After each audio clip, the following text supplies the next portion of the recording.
नमस्कार। लोकसभा चुनाव के मद्देनजर एक चुनावी रैली को संबोधित करने के लिए प्रधानमंत्री नरेंद्र मोदी महाराष्ट्र के वर्धा पहुंचे।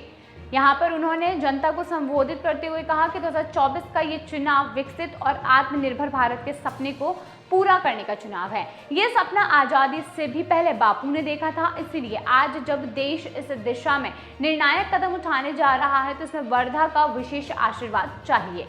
उन्होंने कहा कि इतनी बड़ी संख्या में आपकी उपस्थिति वर्धा और अमरावती का ये प्रचंड समर्थन बता रहा है। वहीं इसके साथ ही विकसित महाराष्ट्र और विकसित भारत का लक्ष्य दूर नहीं है।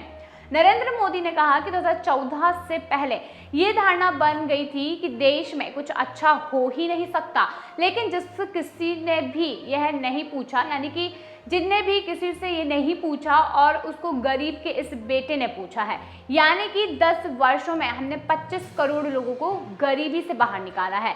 विकसित भारत देश की हमारी माताओं, बहनों, बेटियों के सशक्तिकरण के बिना असंभव है।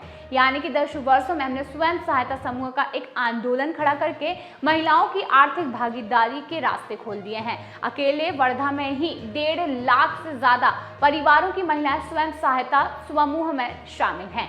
कांग्रेस और आईएनडीआईए ब्लॉक को निशाने पर लेते हुए पीएम मोदी ने कहा कि कांग्रेस और आईएनडीआई अलायंस की सोच हमेशा से विकास विरोधी और किसान विरोधी रही है, इसलिए देश में दशकों तक किसानों के हालात इतने खराब थे और वहीं परिवार के नाम पर पत्थर तो लग जाता था, लेकिन कई पीढ़ियां गुजरने के बाद भी काम पूरा नहीं हो पाता था। उन्होंने आगे ये भी कहा कि विदर्भ को कांग्रेस सरकारों के इस रवैये के बहुत नुकसान उठाने पड़े हैं, लेकिन आज हमारी सरकार विदर्भ को उतनी ही ज्यादा प्राथमिकता देकर काम कर रही है।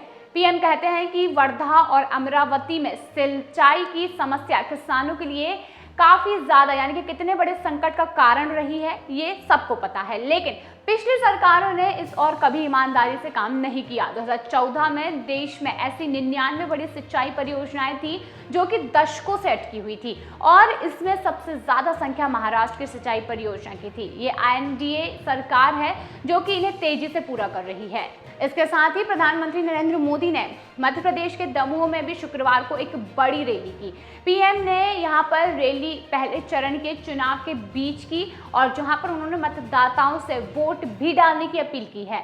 प्रधानमंत्री ने यहां पर समर्थकों के सामने दुनिया में चल रहे युद्ध का हवाला दिया। उन्होंने कहा कि जब दुनिया में युद्ध का माहौल हो और घटनाएं घट रही हो तो भारत में युद्ध स्तर पर काम करने वाली सरकार बहुत जारी है। और इसके साथ ही पीएम मोदी ने यह भी बताया कि 2024 में गारंटी लेकर आए हैं। प्रधानमंत्री ने कहा कि 2014 से पहले देश में चारों तरफ निराशा का माहौल था। 2014 में मोदी एक उम्मीद लेकर आया था, 2019 में दोबारा आया तो विश्वास लेकर आया और अब 2024 में मोदी आपके पास गारंटी लेकर आया है। उन्होंने ये भी कहा कि मोदी की गारंटी मतलब गारंटी पूरी होने की गारंटी।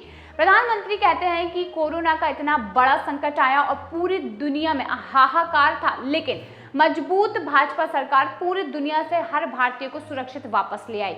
मुफ्त राशन की सुविधा दी, करोड़ों भारतीयों को मुफ्त वैक्सीन लगवाई। आज देश में वो भाजपा सरकार है जो न किसी से दबती है और ना ही किसी के सामने झुकती है। आपको बताते चले कि लगातार प्रधानमंत्री नरेंद्र मोदी के चुनावी रैलियां हो रही हैं, चुनावी संबोधन प्रधानमंत्री लगातार करते हुए नजर आ रहे हैं। वहीं कल पहले चरण के दौरान उन्होंने दमोह में, यानी कि चुनावी दौरान उन्होंने ये बड़ी सभा की जहां पर दमोह में उन्होंने भाजपा को सर्वोच्च बताया है। अब देखना ये होगा कि आखिर भाजपा यहां पर कितने मतों से जीत हासिल करती है।